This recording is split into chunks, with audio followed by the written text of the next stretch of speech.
রঞ্জন দা, আপনার ছেলেকে কালকে দারুর দোকানে দেখলাম। হ্যাঁ, তো আমি ওখানে থরি গেছি। একজন আমার কাছে লিফট চাইছিল, তাই ওকে বাইকে করে দারুর দোকানের সামনে নামাই দিয়েছিলাম। আচ্ছা বাবু, তোমাকে তো আমি দারু খেতে দেখলাম। আচ্ছা কাকু, বলছিলাম যে আপনার পাক্কা মনে আছে যে ওটা আমি ছিলাম? কি হলো বাবু, চোখ মারছো কেন? আরে চোখ কোথায় মারতেছি, এটা আমার চোখের মধ্যে কিছু ঢুকে গেছে না, তাই মানে ওটা চুলকাচ্ছিলাম আর কি। হ্যাঁ, আমি নিজের নাম বলতে পারি, কিন্তু এসব কখনো না। কাকু, আপনার চোখ কিন্তু একদম শকুনের চোখ। চোখ, তুই দারুর দোকানে কি করছিলি?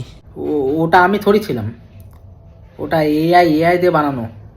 আচ্ছা কাকু, আপনি আমাকে ঝালমুড়ির সাথে দারু খেতে দেখছেন? হ্যাঁ হ্যাঁ, ঠিক ধরেছ।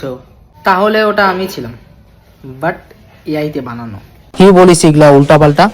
আচ্ছা বাবা, পরশুদিন যে তোমার পকেট থেকে বিড়ির প্যাকেটটা চুরি হয়েছিল না, যেটা আমার রুমে পাইলা, ওটাও এআই দিয়ে বানানো। কি বলিস, এগুলাও হয় নাকি? কি জামানা আসলো!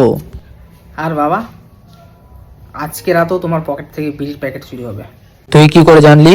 কারণ আমি নেটে দেখছি এআই এখন বিড়ি খাচ্ছে, আর যে বিড়ি দেবে না, এআই তাকে বিড়ির মধ্যে ঢুকিয়ে টানবে। না বাবা থাক, ইয়ার দাদা বিড়ি লাগলে নিও, কোনো অসুবিধা নাই।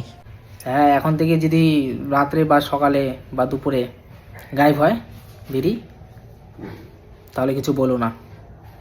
আজকে অবশ্য 2টা গায়েব হবে রাত্রে। এআই আরও কি বলবো, মানে বিড়ি নেশা বেশি উঠে গেছে।